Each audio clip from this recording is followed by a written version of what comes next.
The source of your art doesn't come from the internet. It doesn't come from other people's opinions. It doesn't come from social media or YouTube. It doesn't even really come from books or classes or even like a great podcast. But I think we can mistakenly think that's the case sometimes. Hello, all my passionate creatives out there. Thank you for joining me on the Sage Arts Podcast. This is Sage. If you've been listening to the last, 2 episodes, you know I am having trouble with my right arm, so I'm having to keep these as solo episodes for a little while, just because the editing is so much more intense when I do interviews or even have Brett here. It's just the combination of 2 different voices. It does require a little bit more finagling with the audio to make sure that it's clear and concise and on target when I hand it over to you. So in any case, today I am going to talk about a subject that is, I have to say, one of my passions, kind of an underlying reason for all the things I do in terms of my sharing and education and whatnot. So I've talked about similar things. So if you've listened to the Necessity of Doing Nothing episode or the Feed Your Muse episode, preferably both, you will have a little background on some of the things that I'm going to talk about today. And if you haven't listened to those 2, I do strongly suggest that you listen to those episodes. They don't necessarily need to be listened to before this one, so you can listen to this and then go listen to those as well. In any case, they kind of all build off of each other. So if you want to listen to those, please go do so. I will put links in the show notes so you can get the direct links to those, at least in a web browser capacity. But you can always look for the titles, use your search option in your podcast player as well. Now, the subject today is about the source of your art and where and how to access that primary vein or well of artistic imagination to create truly fulfilling and original work through what I hope would be an enjoyable and meaningful process, which of course is what this whole podcast is kind of about. But I realized I've never really talked about this innate artistic curiosity, this innate source of art within ourselves. And that's the thing that we need to tap into. But let's work our way into it by a shout out to Kathleen Dustin, who kindly gave the podcast some generous support and kind words. She mentioned listening to a few of the episodes just recently and found the discussion on simplicity especially true for her. Kathleen is a veteran craft artist who I highly respect, and she had some insights on the subject I thought I'd share with you. She said, "The best art is authentic, personal, and true, which is what enables the artist to peel down to its essentials." I can't agree more, Kathleen. She goes on to speak to creating without intention or a concept, saying, "There's nothing to drive those essential decisions except design or the latest technique invented, which isn't enough. I know it may be difficult to see in my complicated and detailed work, but I, in fact, spend most of my time making those decisions about essentials."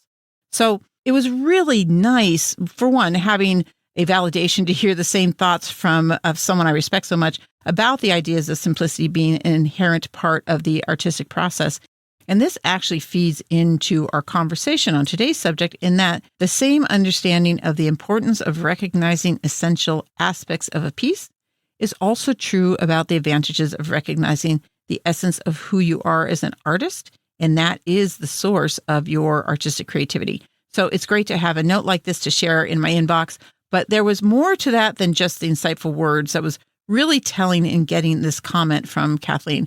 For those of you who are familiar with the polymer art world or fine craft art, maybe, I'm sure you recognize the name Kathleen Dustin. She's one of our pioneers in polymer and works at a very high level of fine craft art. She has pieces in museums all over the United States, even one in Amsterdam. She's regularly awarded commendations, even like Best in Show, in these huge fine craft shows like the Smithsonian craft shows. So one can say she kind of knows her stuff. And yet she's listening to this podcast. And I know for a fact that she spends time educating herself on whatever her curiosity leads her to. And I think that's actually key to some of our most successful artists, because they never give up on learning. They never give up on listening and being open to new and even old ideas.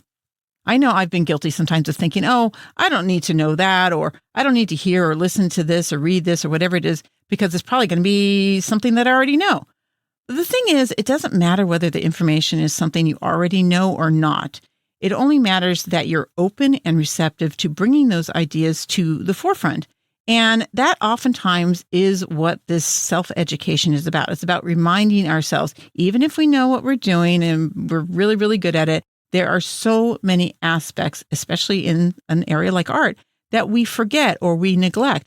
And having those reminders through things like this podcast or available books or magazines or talks or conferences or whatever, it's all really important to keep yourself actively learning and thinking and not just creating and existing solely within your own, vacuum. So thank you, Kathleen, for your comments and your kind words and your financial support. If you, my dear listeners, would like to send me your thoughts and your stories and your questions, please reach out to me through the website at sagearts.com via the contact page there, or you can go to social media, Instagram or Facebook. We have the Sage Arts podcast pages where you can send me direct messages or leave comments in any of the posts. You can also reply directly to the newsletter if you get that. And if you don't get that, you can do so by going to the front page of the sagearts.com website and hitting that news and notices button. I just send that out on Sunday morning to let you know what the new episode is about. I throw in any extra material that might complement the most recent podcast. And if there's any relevant news, it is in there as well. And if, like Kathleen, you'd like to financially support this podcast, this can be done on the homepage of the sagearts.com. Just look for the Buy Me a Coffee or PayPal donation buttons. They're a little ways down that homepage. And that and any of the links that I talk about can be found in your show notes or the description section of whatever you're listening to this podcast from. And with business taken care of, let's get into our conversation for today. First of all, this exploration about where art comes from. You might want to ask yourself, are you aware of and in touch with the essential source that motivates and forms your art? That's going to be the questions to keep in mind as you listen. What is the essential source that you mine for your artistic vision and creativity? There is sure to be other questions that will come up as we go along that are going to have to do with getting in touch with your specific artistic well or spring or source, whatever you want to call it. And we'll go over how to do that and ways to keep in touch with it before all is said and done, so you have access to that source whenever you need to call it up. Now, I acknowledge that I'm probably going to tell you a lot that you, on some level, already know. But as I mentioned just a moment ago, constant education, constant curiosity, and ongoing openness to examine or re-examine ideas and information can really make a difference in one's creative success.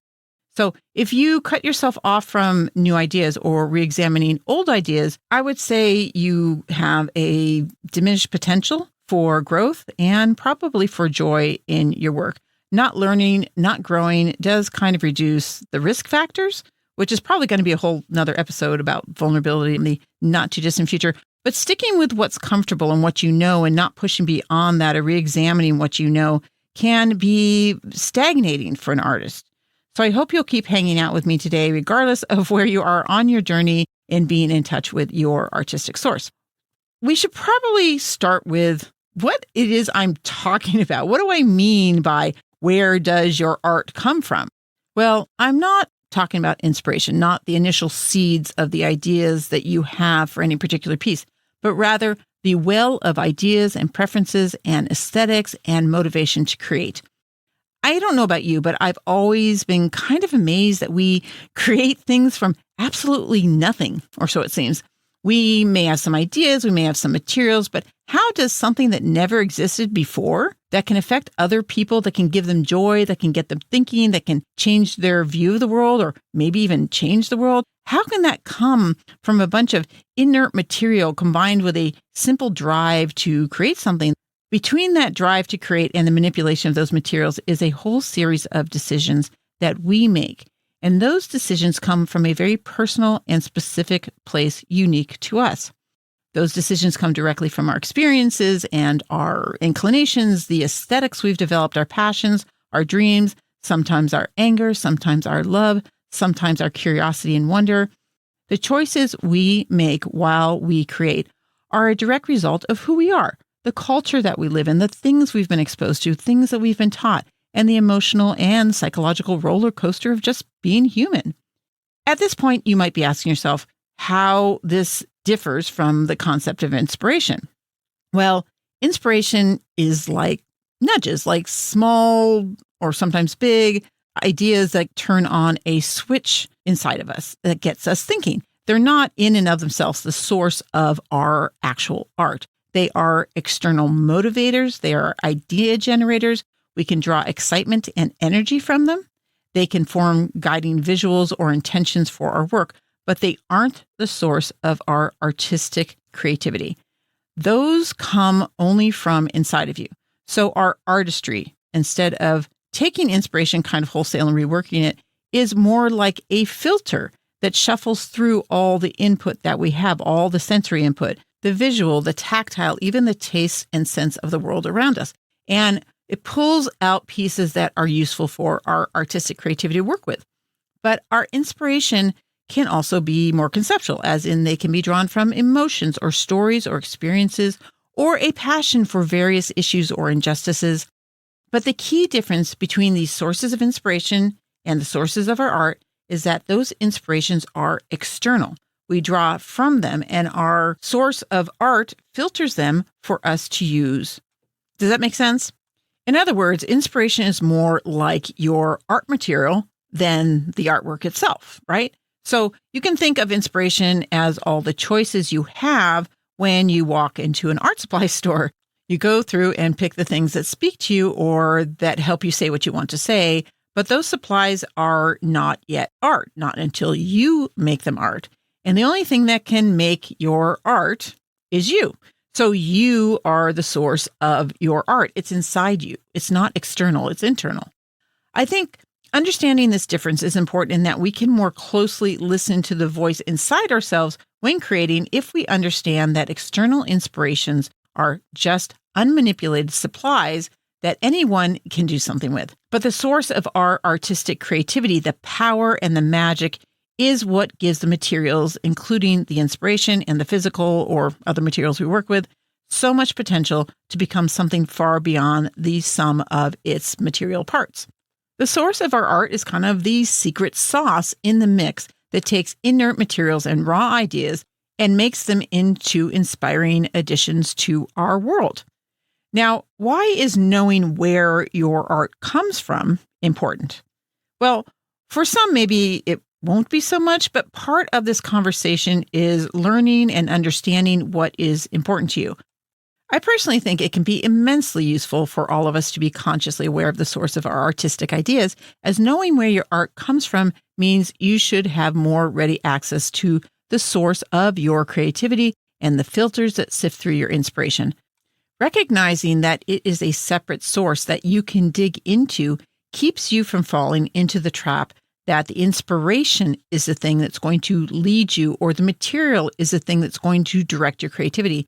And that is not to say that inspiration or the material is not an instigating factor in getting your creative engine running, because they are often. But without reaching into your creative well, into your artistic source, you may be able to craft something potentially beautiful, but it's not going to be of you. And this harkens back to the conversation I think Brett and I were talking about in the last episode we did together on whether art should be easy, since we spent some time trying to define art in the first place. And that is what got me thinking about doing this episode, actually, because if we don't understand that art is about putting ourselves into the work, we miss out on giving the world and ourselves the gift of something truly unique and awe-inspiring. But even more than that, we miss out on a process and experience that is honestly indescribable. It's like thinking that you're in love until you're actually in love, which means you never really know if you're actually in love because you could end up with another experience that really redefines it for you. I don't know how else to explain this. It may sound crazy, but creating from a personal well, from that source of your art, and being able to access that in a full and authentic way just, gives you a full and authentic creative experience. But a lot of people don't know that they haven't had that full and authentic creative experience because they haven't delved into their internal well enough to find that, to realize that. So they think they have what it is that they are after in their creative journey. But maybe you need to push yourself a little bit more and see if there isn't something more, because you won't know until you're there. I hope that makes sense. A lot of this stuff is really abstract, but it's just important to be able to access and be conscious of where your art comes from so that you don't mistake external sources for your authentic creative self. So let's talk specifically about where art comes from. Number one, it comes from inside of us, right? That means we need to look inside ourselves for those sources, for those ideas and preferences and aesthetics, And that means getting to know yourself in ways that might be difficult or uncomfortable, but also might be mind-blowing and amazing and freeing. And we'll get into some of the ways that you can do that towards the end here. But just think about it. Art often comes from our emotions, from our pain, our hopes, our dreams, our joy, positive or negative associations, our experiences, our various loves, our passions, our relationships. All those crazy, messy things that we have in our lives can be hard to see honestly. But just like I mentioned in the episode on simplicity, being able to dig down to the essence of who you are, what you want to say, what you want to share, how you see the world is going to give you a source and directives for the intention in your work. In fact, the whole idea of exploring your emotions and your experiences and your relationships with your emotions and experiences can be a source for your artistic creativity.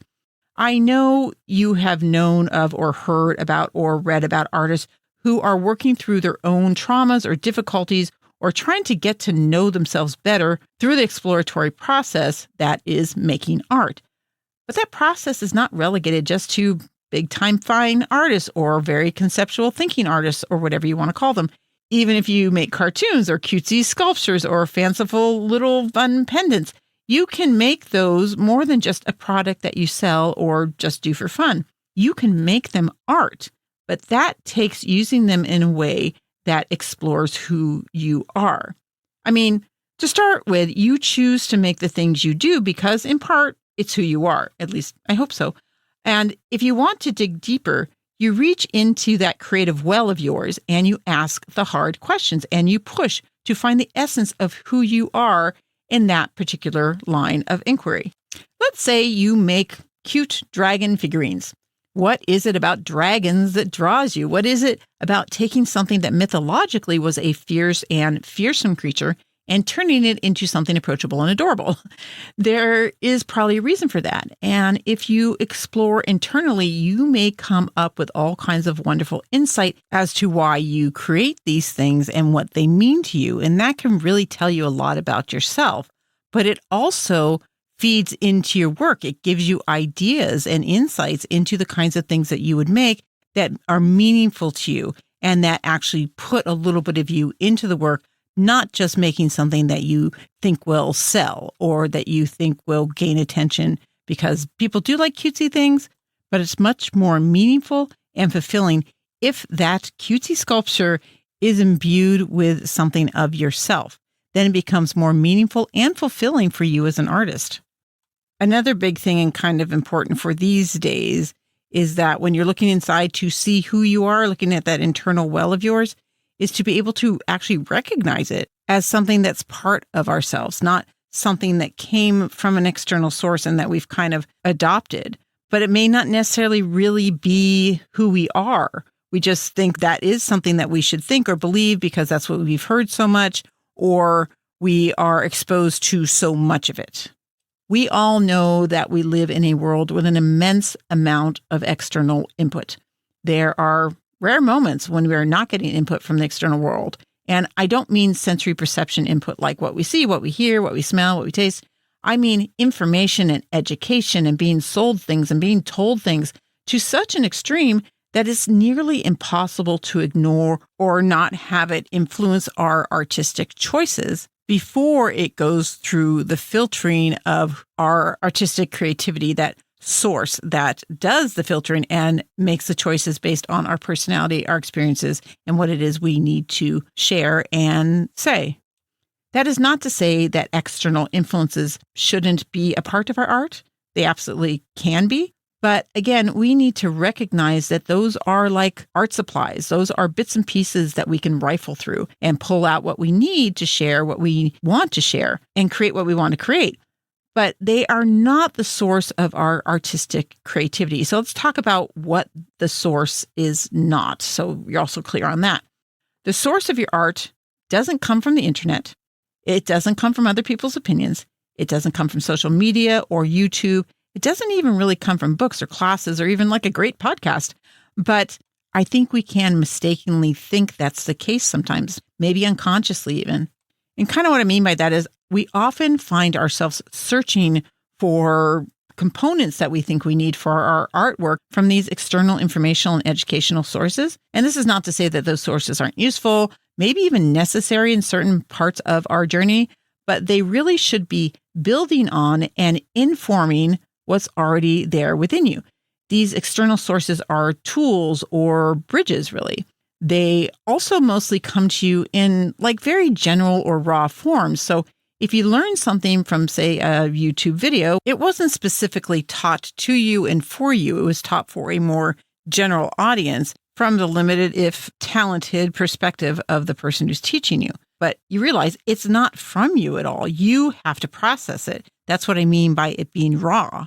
And by processing, I mean that you need to pick what it is from that educational session that means something to you, that sparks your curiosity, and that can be used for the kinds of things that you want to explore and investigate. The real takeaway from those kinds of educational opportunities is really going to be learning a skill or maybe some design concepts. But if you use that education as the source for your ideas, for making your work, you aren't mining your own artistic source, really. You're mining someone else's artistic source. So instead of trying to make something based on what they made or the types of things they showed you in a video, you want to practice the skills they taught you and maybe play with the design ideas you learned and not just come up with your own version of what they did. Rather, let those skills and design ideas filter through who you are. And you do that by being curious and asking questions and not just doing things the way you were told to do them. You explore, you let curiosity and your aesthetic and your preferences guide you through the exploration and refinement of what you've learned. Don't try to come up with something different than what they did, because that's just brainstorming off of their designs. Brainstorm off of the technique or skill that you learned, but apply them to forms and concepts that interest you. For example, when I started learning ICM photography, the intentional camera movement painting with light approach, I saw a lot of images using vertical movement with trees, and you'd move the camera in a quick vertical motion to do this, and all the trees would look really smooth, like poles almost, with great streaks of color in them, and they're really cool photographs. And I do like trees a lot, but my preference for trees are like crooked and gnarled and just kind of crazy and different, and those don't do well for that kind of movement in the camera. So although I liked the technique and I liked trees, what other people were doing wasn't me. So I had to look at what piqued my interest, and the things that piqued my interest would be like pinpoints of light that would streak in ICM. And it's kind of maybe an understood rule that you avoided pinpoints of light in your scene because they're really dramatic and they kind of distract from everything else. Well, I decided to use this technique of photographing smooth vertical lines, but to do it with shiny things to see if I could get smooth vertical lines of light. And I got some really cool images from photographing my shiny tools that are hanging from the little magnetic strip organizer on my studio table. I also did some stuff with waterfalls in our pond. And my favorite were these different colored wine bottles that I arranged with the light coming from one direction. So the streaks are all separated. So you see how I took the concept that I learned online, how to make smooth vertical lines in ICM, and instead of applying them to trees, which seemed like what everybody else is doing, I asked myself how the technique could be applied to something that intrigued me personally. And so I found a way to control streaks of light by using the same technique commonly used on trees in ICM. I didn't try to find something different. Rather, I had a technique and I looked at all the things I wanted to explore, and I saw a potential that piqued my curiosity. And by the way, it also works the other way around, where you learn skills and techniques and you put them in kind of like a skills or technique toolbox mentally. And then later on, you find something that you want to explore, and looking at the techniques and skills in your toolbox, you can take the subject matter concepts that you want to explore and play with these already learned skills and techniques. So you're basically just pairing up things that you learned that you liked the process of and subject matters or concepts that you want to explore. So now you are using your creative well, where your ideas and creativity comes from, to determine what things are going to be used together, what techniques are going to be used with what subject matters. So that is filtered through you. And then the artwork that you make comes from your own source of curiosity and your own source of exploration. When you do that, you're going to have to access your own aesthetic and preferences, And that will be you turning to that internal well, your artistic source, for the creation of your work instead of looking primarily to the external source from which you learned these techniques or design skills. Another thing to look out for is turning to the internet for ideas and inspiration. And again, I'm not saying that it can't be a source for both of those, but if you find yourself regularly scrolling through Instagram or Pinterest or looking up galleries for sources of artwork to jumpstart your design, you're going to create a lot of noise in the form of other people's design choices and aesthetics. So although it can be useful, I might suggest that you put some kind of limitations on looking at other people's artwork. For one, I would highly suggest looking at artwork that is predominantly not in your primary material or art form. Good design translates across mediums and forms and cultures and aesthetics when you're looking at artwork that's not associated with the type of work that you do, rather than look at the techniques and specifics of things that they do with your known material. You look at and see the design and the colors and the textures and the shapes and the forms and all those things that can inform your work independent of the material. That way, you don't consciously or unconsciously take pieces of their design and just integrate them into your work. Now, there are times when integration makes sense because digging down into your internal source, you find certain shapes or textures or color combinations really speak to you. But again, you don't just use these new supplies of ideas wholesale. If you like a particular texture, don't reproduce it just like you saw it. Play with it. And if you see it in another medium, you're going to be forced to play with it to see what kind of similar textures you can create with your medium, and that will force you to investigate rather than directly appropriate what you saw. The other thing I would suggest if you want to continue to look at other artwork for inspiration is to keep a sketchbook with you as you look at these things and use those concepts we talked about in the simplicity episode to narrow down what it is you like about the piece and then make notes or sketches of those aspects. So let's say you find this gorgeous landscape painting. Maybe it's just layer after layer of hills with long shadows from the sun being low in the sky, and it's got gorgeous colors, warm highlights, maybe purples and blues in the shadows, but instead of heavy texturing, maybe everything looks really smooth like cutouts or something. And having recognized that you're drawn to this picture, you want to ask yourself, what is it about this image that draws you in? Is it the colors? Is it the undulating lines of the hills? Is it the fact that the scene is represented in such textural simplicity? Is it the long shadows, how dramatically they curve over the hills and create the forms, even with a flat texture? This is where simplicity is helpful in narrowing down what it is in the image. What is the essence of what is drawing you in? What is your emotional response to it? What is your eye drawn to? What parts of the image stay with you when you turn away from it? Just get to the essence of what it is that you like and then make a note or sketch out your own version of that visual or concept or color combinations or whatever it is. Okay, let's get to something even more concrete. A minute ago, I mentioned the fact that exposure to a lot of art creates a lot of mental noise, and that can be hard for you to get through to dig down and access your personal source of artistic creativity. This feeds into the thing that I started to mention last week that I wanted to explain more this week. Mayim Bialik, she's best known for being the title character in the 90s show Blossom. She also played the awkward girlfriend to an awkward boyfriend in The Big Bang Theory, and most recently she was a host on Jeopardy! But she's much more than an actor. She actually has a PhD in neuroscience, and she has a great podcast called Mayim Bialik's Breakdown, where she breaks down mental health issues, mostly with interviews with rather well-known people. But in any case, she is very interested in, how the brain works and how we operate in this modern life.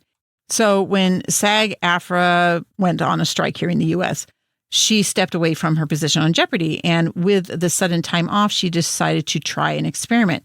She'd become aware that she was increasingly unhappy and was able to pinpoint an association with being plugged in so much, whether social media or emails or just being constantly accessible to anyone who had her phone number or her email.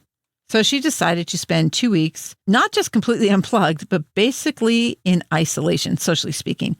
She said she had no cell phone, no computer, so no social media, no news, no emails, no phone calls, no talking to friends, not even her mom. She said she did have a burner phone so her kids could get a hold of her. But let's just take a minute and just think about what that would mean for us. What would that would mean for our lives? Can you even imagine not checking email every day, or maybe not checking your social media every day, not knowing what's going on in the news, not being able to look things up instantaneously like we do, not being able to play little online games? And she honestly didn't think she was going to be able to do it, but she did stick it out.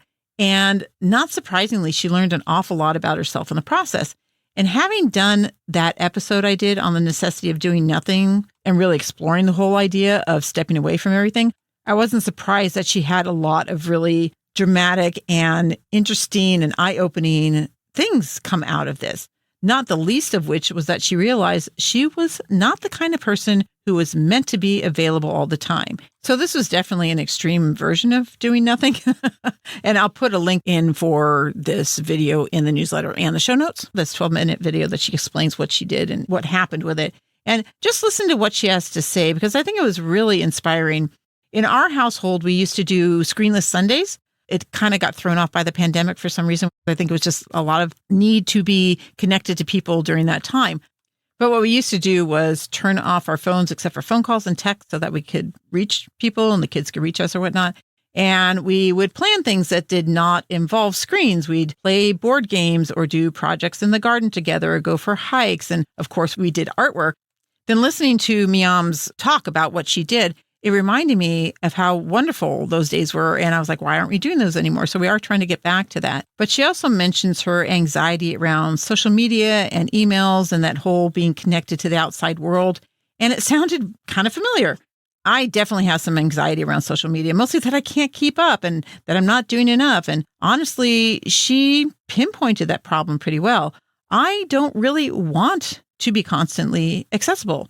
It's not that I'm an introvert, but I am one of those people that definitely needs a lot of alone time. I can't mentally juggle being connected to people all the time through social media.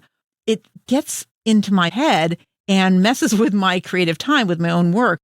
As creative people, I think the noise that we get from all this stuff outside can be very detrimental to our process of kind of marinating on our inspiration. Because we have so much coming in all the time, and our brains don't have a lot of opportunity to work through things that we've seen and experienced. So in the Necessity of Doing Nothing episode, I talk about needing time where you're doing nothing for that very reason, to give our brains time to work creatively through the input that we've had in our day-to-day. But the thing I didn't connect at the time was that you do that so that you have all this material, this fodder for your muse. And then you're able to access that place where your artistic creativity comes from that brings out and works with all this inspirational material. That video really reminded me that it's really an important aspect and step in the creative process to give our minds the time to process, so that when we work through the material that we run into and that we are curious about, that we're able to do so from within ourselves, not through this haze of all this other information. So that leads into the concrete things I want to suggest that you can do or contemplate doing, or try out at least, that can help you more readily access that place that your art comes from. So first of all, kind of analyze your connectivity to technological sources and maybe unplug from external information sources for particular hours of the day or particular days, whatever makes sense to you. I did this after listening to Miam, and now my phone is mostly disconnected from all the noise during the day. First, I deleted all my social media apps from my phone, which I think I mentioned last week.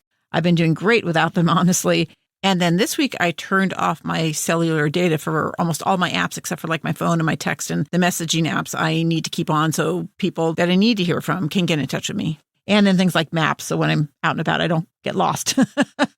And then during the day when I'm home, I actually turn off the Wi-Fi on my phone as well. If you want to do this, you can just straight up turn off your Wi-Fi and turn off your cellular data, which are options in, I believe, both iPhones and Androids. But if you do need some things to work, you just go into your cellular data and you just turn off the things that you don't want to be coming through during the day or whatever time period you're trying to be undisturbed by these, or want to minimize the possibility of being distracted by them because they're so easily accessible that they're just at your fingertips on your phone. So it doesn't actually keep you from accessing your apps. You can just turn these things back on. But because you have to turn them back on each time you go to do that, you're forced to stop and think, do I really need to be accessing this right now? Because it's inconvenient to have to turn it on and turn it off and that kind of thing. So you will stop and think about it. It's not going to be so automatic and not so easy to access. You can also turn off computers, turn off monitors, just anything that is bringing in unnecessary external information. This is not something I do during the day because I do actually have to be on my computer to write because I actually use speech to text because of my right arm. Even handwriting on paper is hard. But if you have that option, you can leave off all your technology and just do things the old-fashioned way. Pen and paper, pencil and sketchbook, whatever it is. But you really could get away from all this technology if there's nothing that you need to do to fulfill your primary needs. And what are your primary needs? Like you have family and friends and your artwork, and maybe with the exception of getting online to sell your work, if that's what you do, if that's one of your outlets, you really don't need this technology on a regular basis. So if you find yourself feeling a little too connected, you can put this all away and really reduce the noise that you have to deal with. Another thing I started to do is, and this is going to be hard for a lot of people, is not to have anything to entertain myself in those moments when I could turn on a podcast or an audiobook or turn on the television or play a game or scroll through social media because I'm sitting in a doctor's office waiting for an appointment to start or eating my lunch. Basically, just being super aware of not trying to fill every quiet moment in my day with something that's going to keep my mind busy. It's not like my mind's not going to be able to keep busy with art ideas and writing ideas. So why do I need to have it be distracted all the time? Obviously, I have nothing against listening to a podcast or an audiobook or watching some television when we need downtime or because we do want that information for particular reasons. I'm just being hyper aware of what information is coming in and being more conscious about choosing it. Like I do put music on because it can raise my energy and I tend to dance, which means I get some exercise in, and I kind of budget a certain amount of time to take in good information, like listening to a good podcast or listening to a great book that I can be inspired by. Maybe I have long periods of time when I'm doing like housework and I don't really enjoy it and I can get otherwise distracted. I can put on an audiobook. It'll keep me focused. So it has a real purpose, not just entertain myself because it's too quiet here in my brain without it. I just aim not to fill every minute of my time with this kind of thing. I make it a conscious decision. So I suggest quieting the noise around you to the extent that you need to. And I can't tell any one of you how much you would need to unplug, if at all, because for some people, the online stuff has no real temptation and they just want to get emails to keep in contact with people or know when the next big sale is at the art supply store. Then there are those of us who feel the need to have something going on all the time. And maybe we tell ourselves that we need to have input at all times as a form of multitasking so we can get done as much as possible and learn as much as possible. But examine as to whether that is actually an excuse. Give yourself long stretches where you're not getting any input from external sources and see if you feel edgy and anxious to turn something on. That could be a sign that you're kind of addicted to that external input. It's probably also a sign that you have way too much internal noise, because if you can't be quiet with yourself, it can make it very hard for you to access your particular creative well. If you feel a little too dependent on those external input sources and you're also feeling like you have a bit of an artistic block or feel stagnant in your work, you may want to consider that there's a good chance those things are related. And if that's the case, look into reducing the external noise and giving yourself more quiet time, maybe a little bit at a time until you can build up to something that is comfortable. But, just listen to the podcast on the necessity of doing nothing. That's a really good starting point. Once the noise is diminished and at an acceptable level for you, whatever that means for you, you can really benefit by doing things that allow you to get to know yourself better. The better you know yourself, the better you're able to recognize what's in that creative well of yours. I think understanding not just where your art comes from in you, but why it is the way it is, its influences from your experiences and likes and dislikes, and both the nature and nurture aspects that influenced who you've become, is really another way to feed your muse and give you even more to work from in your own artwork. So things I suggest to get to know yourself better. One, journaling. And it's absolutely my favorite thing to suggest. I do it personally. In my creative coaching, when I was coaching, journaling was often one of the most productive tasks that I would give them, because putting down your thoughts in black and white forces you to really think through the ideas in your head and verbalize them. We don't realize how nebulous our thoughts really are until we try to talk them out or write them down. And then when you do that, you're having to make them more concrete, make things clearer. It also allows you to get ideas that are roaming around constantly in your head out and on paper. And it's great because our minds can't seem to calm down when there's things that are constantly being juggled, because they're not concrete enough for us to just let them be. But when you put them on paper, you've put them literally in a physical form, and our minds feel like they're safe and they can be accessed when needed. So the alternate to that, if you're not really into journaling, or you could do this as well, is to have conversations with good friends or family or whoever that you want to talk things through, confide in, brainstorm with. Because having to explain your thoughts and feelings and your dreams and your goals or whatever to someone else forces you to work out the way to communicate those words, just like with the journaling. But on top of that, you're able to get reactions and feedback and maybe even some really good bits of advice. Also, when we're talking to other people, we tend to think about how they are hearing what we're saying, which puts a bit of a new perspective on our thoughts for us. Plus, people may actually mirror back to you what they're hearing from you and give you their view of you, which can lead to some very eye-opening and surprising insights about yourself. And that's a really excellent way of getting to know yourself better, by kind of getting an outside view or outside opinion of yourself. Also, try to find ways to spend time doing things by yourself, like hike or bike or travel or go to dinner even, or just coffee and people watch, and do this all on your own. I think it's especially useful to do things that don't take up a lot of mental bandwidth when you're doing this. So you're not only alone with your thoughts, you're able to give them the space to stretch and to marinate, and whatever metaphor you want to put down there. But if you went to a hockey game by yourself, you're going to be distracted by the hockey game. Or if you go shopping, you'll probably be distracted by all the things that you could buy. So if you do things that don't take a ton of thought and aren't modes of entertainment, I think that would be the best way to give your mind the space to let ideas rise up. And you can learn a lot about yourself by just being alone with yourself. This kind of alone time also really lets you know what your likes and dislikes are. You may think you know, but if you are constantly going out with other people, then you're probably making concessions for their likes or dislikes, or maybe you're trying to please the other person. So being by yourself teaches you a lot, because you don't have any, not only external input of information, but external influence socially from other people. I also want to suggest that you try meditating if you don't already do so. And keep in mind, meditating does not have to be the sitting cross-legged chanting monk thing. My type of meditation is actually done standing with visualization, and I either sing or hum, and that's what keeps me focused. If you have repetitive creative tasks that you like to do that don't really take any brain power, you can get yourself into a flow state doing that, and then be consciously visualizing or focusing on your breath. And through that process, you can do much of what standard meditation does, which is to calm your mind, relax your body, let go of stress, and allow your conscious and unconscious mind to have an exchange, which is not normally an operation that goes on in a heightened sense of awareness and information processing. There's also all kinds of guided meditations on YouTube and various other apps on your phone, of all things.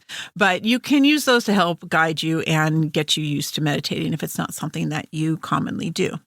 And then here's another really cool thing. This is kind of like the spend time by yourself, but has a lot more planning and intention, along with the potential for a lot of self-discovery in a short period of time.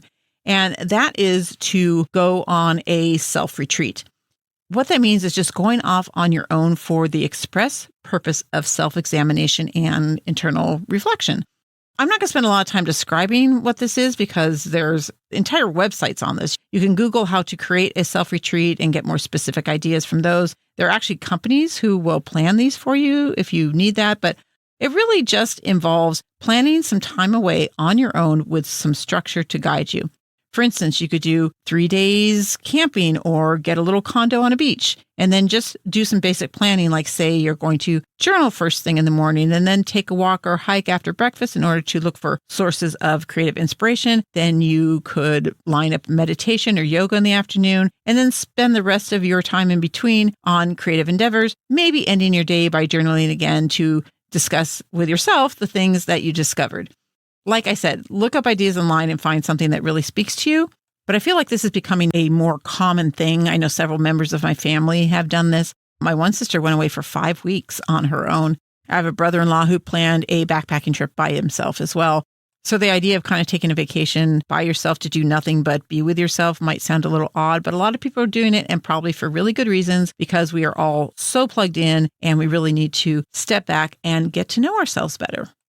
It's funny, when I started making notes on this where your art comes from thing for this podcast, I thought this was going to be really short, but apparently I have a lot to say about this, and it is something I feel really passionate about, and it's something I'm trying to do better with myself as well, because I get so busy with just life. I've got the podcast and the vestiges of business still, and my artwork and my writing and the family and the house. And it's also distracting that sometimes I feel like I can't access that source of my art, that artistic creativity that used to be just right there in front of me all the time. But I do think if we're quiet enough and willing to look inside and get to know ourselves better, that we will have more of an internal access to that space, to that source of our artistry. And it may mean reducing noise. It may mean facing things about ourselves that maybe we're not comfortable with. But I think you need to learn to trust that our internal well is going to filter and process all the inspiration that we see and leave us with good, essential material to create from. And that then we need to trust in it to help us develop the art and not look to all these external sources that we have so readily at our fingertips. If you have thoughts or comments on that, good, bad, or otherwise, please write to me in all the usual places. Email me through the sagearts.com contact page, message me through Instagram or Facebook at the Sage Arts podcast pages there. Reply to the newsletter if you get that, and if you don't, hit the news and notices button on the homepage of the sagearts.com to get that. If you enjoy the content in this podcast and you'd like to give back, you can do so via Buy Me a Coffee or PayPal. Look for those buttons halfway down the homepage of the sagearts.com. Or find these and all the links that I bring up, including the video link for Mian Bialik's Unplug experience, in the show notes or description section of wherever you're listening to this podcast from. And don't forget to hit that follow button on your podcast player so you know when the next episode's coming out, and to help grow our community, because the more people following means the more often it's going to show up on search results for podcasts. I just really want to build this community because, for one, I really believe in what I'm doing here, and I really want to give other creatives an opportunity to expand their creative well and redefine their version of success and not just follow all the things that we're hearing all the time, right? So if you think these are important concepts for other people, other creatives, please help spread the word, tell your friends, share the posts you see on social media, share links to the podcast. That would be wonderful. I would like nothing better to have all creative people out there be able to access their true artistic source at will and be creating just the most wonderful, original, and fulfilling artwork possible. That is literally why I do this podcast and offer all the things that I offer. I feel like it's a way of paying it forward for all the people who did this for me in the past and continue to do so by sharing their own experiences and stories out there. So please do go out and get to know yourself better and dig deep and uncover that source of your artistic creativity. Use that process to feed your muse while staying true to your weirdness. And I'll see you next time on the Sage Arts Podcast.